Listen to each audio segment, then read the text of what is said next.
I think ini bukan isu kaum India saja. I like to reiterate, bukan kaum isu India. Mula-mula semua rakyat Malaysia fikir itu ialah isu India pasal perkataan yang P itu. Tapi bila kita baca buku yang teliti, baru kita faham tiga-tiga kaum dihinakan dalam situ. Okey, sebagai seorang sastrawan, saya dah tanya sebagai ulama, sebagai seorang penulis atau sastrawan, bolehkah tulis yang apa yang suka? Dia kata sebagai seorang Islam tak boleh. Kita mesti ikut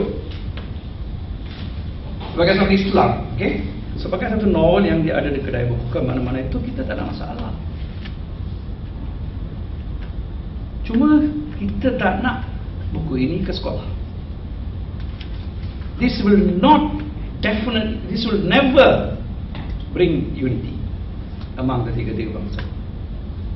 Ada itu kejadian di Kuala Lumpur baru. Satu contoh di Pulau Pinang. Ada lagi banyak merata-rata tempat ada isu, tapi kita sembunyikan. We just keeping it very quiet. Kita tak nak buat kecoh, tak nak. Jadi kita sebagai rakyat Malaysia, kita sokong 100% konsep Satu Malaysia Perdana Menteri kita, dan kita haraplah interlok ini dah jadi satu contoh untuk penulis dan sastrawan muda bila nak tulis apa-apa berkenaan sastra ataupun apa-apa penulisan, tolonglah fikir negara ini ialah negara yang beragama Islam, Hindu, Kristian, Buddhis, dan juga berbagai bangsa. Ada satu perkara yang menunjukkan macam mana orang dari dua agama boleh hidup sekali. Macam ada satu poem di Pitt Street dengan masjid, poem dengan masjid. Bila ada poem dengan masjid di satu di Pitt Street itu, menunjukkan kefahaman agama. Kenapa keluarkan itu dari buku? Itu positif. Why remove that statement from the book? Kenapa keluarkan itu? Apa agenda itu? Saya tak faham.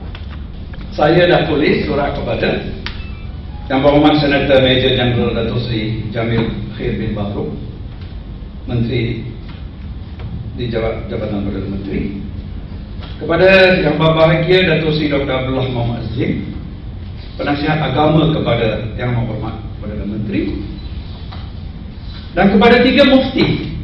Pasal kita ini terlibat 3 negeri, iaitu Mufti Negeri Selangor Darul Islam, Mufti Wilayah Persekutuan, dan Mufti.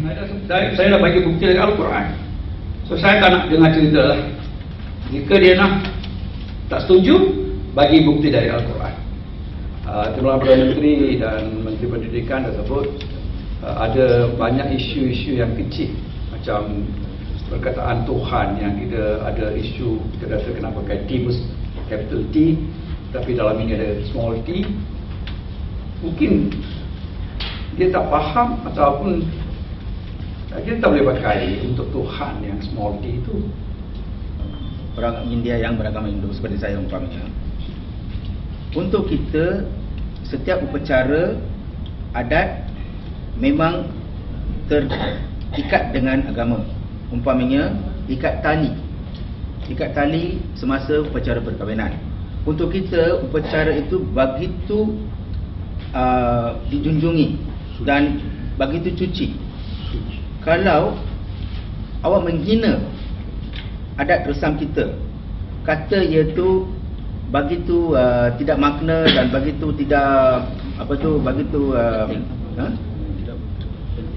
tidak penting begitu, maksudnya merendahkan agama saya. Jadi ini bukan sekata-kata hanya sebagai isu bangsa saja, dia juga agama. Dalam agama Hindu, sistem kasta adalah mereka dilahirkan bukan dilahirkan sebagai seorang kasta rendah, tapi adalah kasta itu adalah sistem di mana pekerjaan, ia classification of job, dia adalah classification of job. Manakala buku ini tulis dia adalah dari kelahiran dan terhina daripada binatang. Itu yang kata lagi membangkitkan tentang sesuatu yang ada dalam agama Hindu pula. Orang agama lain pula berhuraikan dan memberi maksud yang lain pula. Saya tidak salahkan media, maklumat yang diberikan kepada media salah. Pagi tadi kami, dua daripada kami, seorang berada di luar negara, telah bertemu dengan Presiden MIC. Ini sebenarnya diminta oleh Timbalan Perdana Menteri sendiri 2 hari lalu supaya kami berjumpa dengan Presiden MIC untuk menjelaskan. Jadi kami telah memberikan taklimat kepada beliau mengenai apa yang sebenarnya berlaku dalam mesyuarat, bukan mesyuarat ya, maaf, perjumpaan, dalam perjumpaan 2 hari lalu.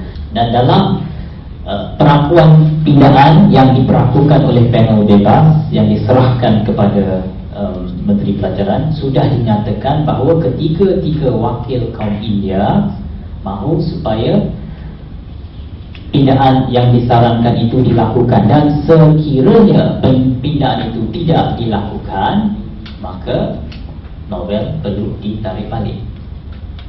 Keputusan sekarang terletak kepada Menteri Pelajaran. Itu saja. Terima kasih. So when the report has been submitted, as a panel bebas, bila dia submit report, diterima oleh Menteri Pendidikan Yang Amat Timbalan Perdana Menteri. The decision now from Menteri Pendidikan is either terima or don't terima. Simple. If you are going to again tell them, go and relook at it, then you already gone out of the terms of reference yang dibagi. So to me, you cannot push them to go back and do anything. That's an abuse of power. I rayu kepada Timbalan Perdana Menteri, stand niat very clear. Buku ini tidak boleh diterima dalam sekolah silabus SPM. Sebagai novel, kita tak masalah.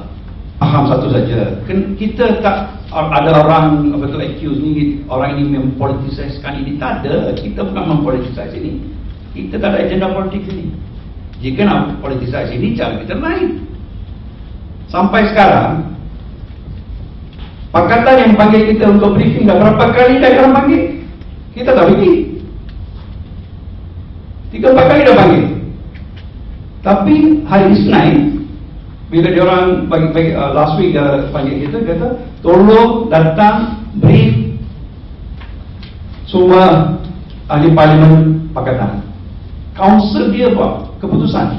So dia send us invitation. So we going. Saya nak, kita nak pergi hari Isnin 21 untuk briefing kepada semua ahli MP Pakatan. Saya baru tu suruh BI tulis surat kepada Backbenchers Club, barisan. Kita nak brief barisan pun. 95% of the politicians tak faham apa yang masalah buku ini. Saya boleh cabar, dia tak faham. Dia faham saja, oh ni ada pariah nak keluar. Lain tak, dia tak tahu. Cina jual anak untuk duit, penipu, macam-macam. Melayu malas, bodoh, macam-macam.